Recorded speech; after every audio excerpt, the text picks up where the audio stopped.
This is our senior project, Choist, the Choist Farm Hoist. I'm Olivia Marsh. I'm Trent Szynski. I'm Stephen Daniels. And I'm Justin Seidel.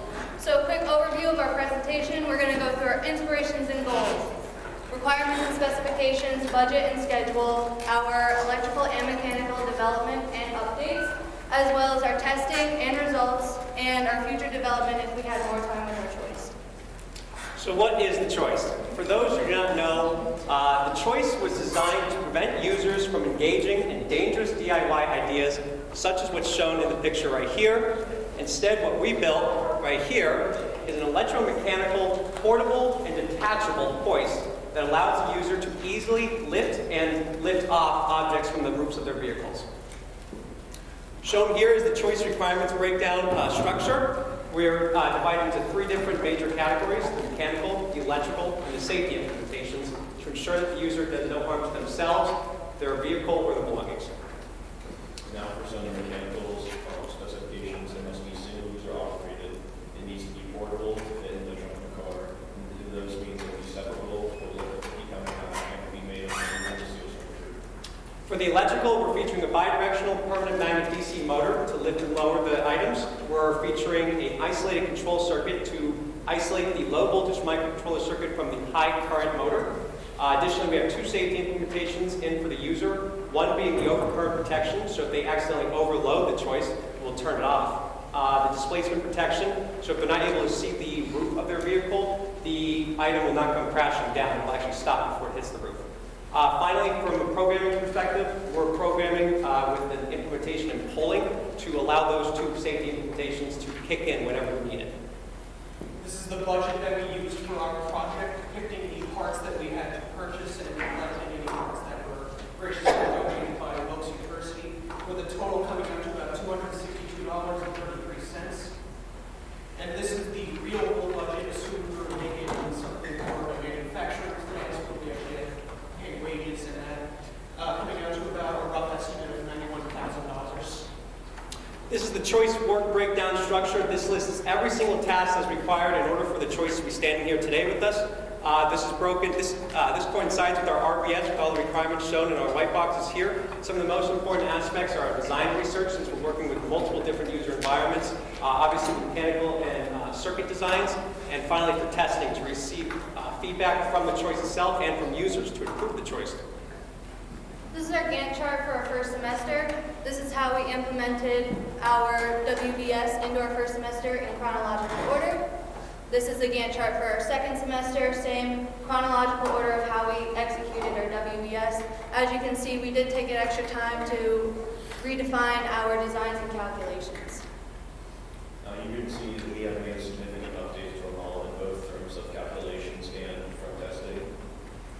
So this is our calculations for the three-block diagram. Calculate the critical buckling load for a cantilever beam around 100 psi. As you can see, the 200-pound load would make this scale to the bending stress by about 24 times. Our new three-body diagram, we eliminate this by balancing out the moments around the base, and it eliminates a compressive force, which is well in the buckling load. Here's our results from our center of mass calculations. So with a load of 200 pounds, theoretically, our center of mass is located around 8 inches in the X direction and around 69 inches in the Y direction. We also calculated a wind force to see how much wind could hit our structure before it tips over, and that was around 33 miles per hour. Now, so here are some of the developments we made through actual testing. In the top left-hand corner, we have a suggestion made by Mitch. Use these aluminum inserts, which provide a more rigid and stable connection that our steel brackets are capable of. In the bottom left-hand corner, we used bolts instead of pins, as the wire lock pins could not compress the base enough. We also looked at tap in the rear there. That was in order to prevent the top of the structure from rotating about the legs. In the center, we used that guide in order to prevent the Harbor Freight motor from improperly winding. So here is a chart. It's showing all of the different weights of all the different parts in our structure. As you can see, our heaviest member is still below 20 pounds, which is within the OSHA requirements weight limit for a one-person lift operation. So So for the updates for the electrical since last semester, we actually switched out our microcontroller from the Freedom board to the Teensy 4.1 development board. The main reason with this was because this is compatible with Arduino's libraries, which allows us not to have to recreate every single function from scratch. Additionally, we switched from the RF communication to Bluetooth communication with the HC05 module. We did this because when I was working with the RF, I was receiving a lot of interference. This one I was not. Additionally, for the microcontroller power supplies, instead of having the user to yet again have another battery to control a different product, we designed it so they can actually use their 5-volt rechargeable phone batteries. That's dependent with that. The final thing was just our interposing relays in our circuit. They were actually available here at Wilkes University, so I didn't have to buy them. Shown here in the upper picture is us testing out how to use the relay, and shown down here is configuring and learning how to use the 2 Bluetooth modules. This schematic right here is our primary control circuit schematic. The only change that we've seen since last semester is our error notification circuit here, our new speaker. It will have 3 distinct sounds, giving 3 distinct errors for the user. Shown here is just kind of progression from our circuit schematic over to our breadboard circuit. We have our Teensy board right here, which coincides here, our relay over here, our current sensor right here, and our Bluetooth module over here. Again, for the secondary control circuit, we did not see any changes since last semester. I just wanted to show the progression from our schematic to our breadboard model with our Teensy beam here, our displacement sensor here, and our Bluetooth module up there. So it was very imperative for us to make sure that our electronics were safe. As this is a portable device, we don't want to have our electronics be damaged. So we decided to encase them, and not seen in this picture, there is a lid that will go over, so there's no ability to tamper with the electronics inside the box. Our primary control system includes 2 holes for the motor connection, 2 holes for the connection to your car battery, a holder for the speaker, and an opening where the user will connect your battery as well as the foot pedals. On the right, we have our secondary control system. What's seen right here is our optical sensor. We added pins so that the sensor was flush with the top of the box. And we implemented a mechanism allowing the user to adjust the height of the box so that the top of your box would be flush with your car racks, and the sensor would not pick up your car racks but the load. So there's a lot of programming that goes into a project like this, and instead of trying to explain hundreds of lines of code, we decided to show an interface control diagram that would be very useful for software engineers, showing all the signals and all the signal values. So shown up here, we kind of have like a little legend explaining what you see in parentheses and in purple is the pin names, and then what's shown along these arrows is the actual signal values that we use in the code for this project. So specifically, for example, we have the current sensor, we're reading analog data from it to the Teensy, so we have the arrow coming inwards with our ADC value directly from our code. Or, for example, for Bluetooth, since it's a full duplex module, we could transmit and receive information simultaneously. However, for this specific project, we're only reading data from this Bluetooth module on the primary control circuit. Lastly, for our 2 relays, this controls the counter and clockwise rotation of the motor. And our speaker right here is showing 3 different arrays, which coincides to our 3 different error notification sounds for the user. Again, we have our secondary control circuit, ICD, not much different than the last one, except we're using 2 different forms of communication, I2C communication and UR communication for the Bluetooth module. This is our overcurrent protection ICD. So what's going on right now, the current sensor has picked up a spike because the user has put too much load on the structure. So now we are seeing that there's no signal being transferred from the foot pedals to the Teensy board, and the Teensy board is outputting a distinct alert to the speaker, letting the user know there is no more production happening. Same idea here, the displacement sensor has now picked up that the load is too close to the car. It has ceased operation, no more signal coming from the foot pedals, and it is outputting a different, distinct alert to let the user know there's no more processing allowed. All right, in beginning some of our testing, this is our portability test. We put the Choist into 3 different vehicles in the trunks, and as you can see, due to the longest part of the Choist being 44 inches, even if it doesn't lay completely flat, it will fit into the trunk of the car. And here we have the usability testing. We tested people based on 1 minute of reading the manual, and we tested them on their topic and construct the Choist the first time. And for the first 4 entries, we got an average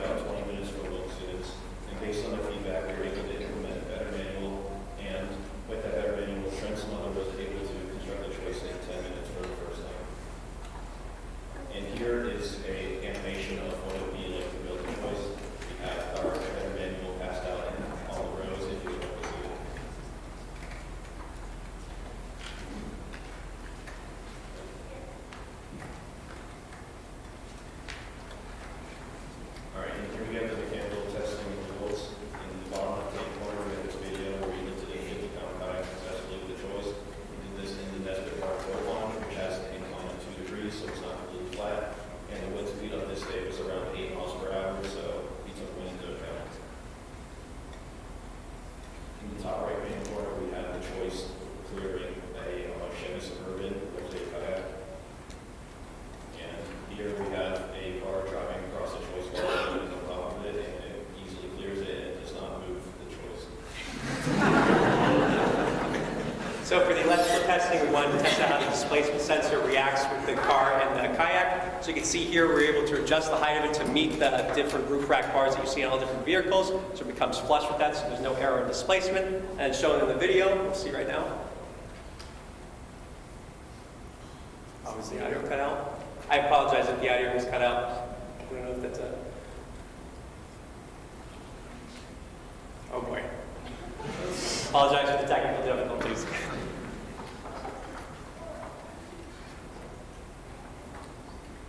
Not a big deal. If you want to play the video again, I could go over it. Yeah. I just wanted to show that as that stops, we're getting a signal from our speaker, and I'm not able to control it anymore. For our other one, since we have to have the Bluetooth modules to connect to each other, that takes a little bit of time, and if the user were to use the Choist beforehand, they could possibly damage the roof of the vehicle. So we have a startup sound that allows those two modules to connect to each other, which unfortunately the sound is not working today. But yeah. So this was our attempt first semester to characterize the motor. The values in this table are from the manual of the Harbor Freight motor that we received. We interpolated what a single pole load would be at 200 pounds, and we found a current spike up to 10.7 amps, as well as our torque constant to be around 15. After we found, we wrapped around the cable 5 times around the shaft, our current spiked up to 19 amps. We also did try to characterize our motor ourselves using this wooden Choist. Unfortunately, the data was invalid. So instead, once we had a working model of the Choist, we were able to do a test with 5-pound increments measuring the current for each trial. The only problem was with the cable guide. It's from Harbor Freight, so it's a poor design. So as the cable would unwind, it would pop, it would fluctuate the current wildly. We were able, though, still to get a linear fit of current. However, the Choist was not able to go up to 200 pounds for testing, so we had to extrapolate the result. You can see in the next, right here. And we can see that from the max load, we were expecting a current of 31.5 amps, which is very beneficial as our current sensor is rated for positive and negative 31 amps, so we'll be able to handle it. For future development, we definitely want multiple displacement sensors because not every object, even the kayak for that matter, is going to have a flat bottom on it to measure the displacement perfectly. So we want to take all the displacement sensors and then collect them and pick whichever one has the lowest values for when it's lowering onto the roof of the car. Additionally, for more safety, we'd want to add leveling sensors to the Choist, so if someone's using it on a too unlevel grade, we can let them know you have to move somewhere else or, to cease operation. As far as the mechanical aspect, since we did get our motor for free, it is absolutely oversized for our application, so we would look for a smaller motor. As for the cable, we would go about using a different cable as we saw both electrical and mechanical problems. We like to implement Mitch's aluminum insert solution for the rest of the joints of our structure, as we provide a much more rigid connection, and as at the moment those steel brackets on the vertical column are purely residual and only hinder the construction time of the Choist. These are the ethical standards that form the groundwork for every decision made in the process of constructing the Choist. They are NSPE 2.1 and 2, ASME 1 and 2, and IEEE 1.1 and 1.5.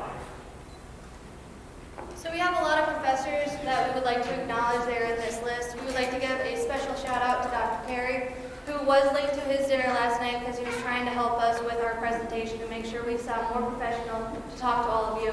Also, absolute Mitch Adams. Without him, we would not be here. Our Choist would not be constructed. We would never have been able to manufacture it without him. He's best man around. Thank you so much all for coming.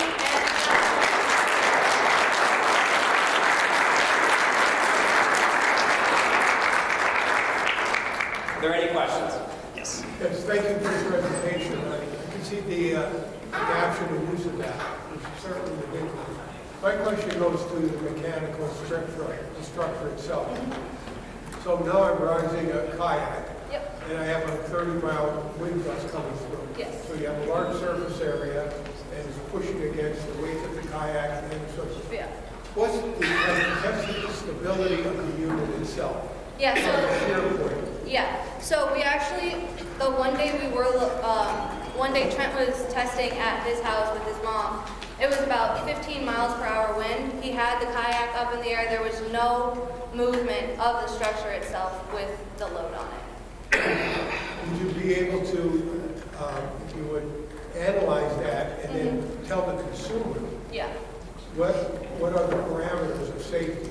In other words, if I'm rising 60 pounds yeah. and you have shear winds coming through, what is happening mechanically from a structural point of view? Not the lifting, but the shear weight, the shear. You're talking about side like to it side tipping shear. over, right? Side to side shear. That's a good point. Yeah. So we did implement that with our calculations. The wind force actually was with the 200-pound load, and we did take into account a kayak, like the surface area of a kayak, and at that 33-mile-per-hour wind, it did tip over. Okay. So we would bring that up. It was just my fault. Any other questions? Yes. Very good project, and I don't want to get into the nitty-gritty of how the everybody can see the mechanical system is a little bit unstable, and we have some issues there. Absolutely. Which is far from a commercial system, but still great project, and it's very challenging, but at the same time, you guys really came out much stronger, and especially I want to compliment you for the careful consideration of the electrical design, the control, the failure kind of just analysis, and try to make the system a little bit more foolproof. But what's the rated current of the range? I'm sorry? What's the rated current of the range? Oh, right. So that's actually, this motor was available downstairs. That's where we ended up using it. That's actually rated for 2,500 pounds. That outperforms what the Choist can handle. I'm sorry? Current. The current, if you flip back to the one slide, keep going. Yeah, right there. So for the amp draw, if we're going up to 2,500 pounds, 132 amps, actually, it can handle up to. That motor can provide that much current? Yeah, it's taking it from the car battery, though. Okay. Yeah. Usually they're attached to like your truck or an ATV, and they're connected directly to the battery itself. Right. So they're used for like labor. Okay. However, when we were testing, we only got it up to around 20 amps. That's what we were seeing. Yeah. So what happens if you lose power? If we lose power, these are momentary switches. As soon as I step off of it, the motor has a dynamic brake on it, so it locks it into place immediately. Like I can't pull that down right now. As soon as you lose power, that's why when we have for the displacement protection and the overcurrent protection, when we shut that off, everything stays in place. So if you needed to, let's say you lost... You unclog, it's not going to fall. It's not going to fall. And if you needed to somehow, if you lost power and you need to get your object down, you can actually unlock it here and pull it down yourself. And then lock it again. Okay, very good, thank you. That's what we're looking for in a motor, yeah. But if we have more time, we'd like to like 2,500 pounds is a little excessive. I know we didn't get to see it. I could play the sound for you for the microcontroller. I can do that. So as soon as you're plugging any one of your phone batteries.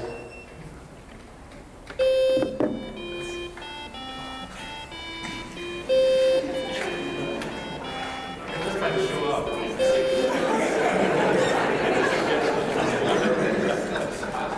Are there any other questions? Yes. Much progress from last semester to this semester. I saw a lot of things demonstrated pretty much every day. So sign up thinking feedback from last semester to this semester. One very, very non-technical question. Speak of ethics and privacy. I saw that 5 people tested your device. Did you ask their permission to put their name up there? I am so sorry. I Ask hardly. their permission to put their name in our I ask every single time after each testing, say, can we put your picture and or your name up there? They all, They all agree. yep, absolutely. Yeah. I know some people were not happy with how they did on their first time. That's why, yeah.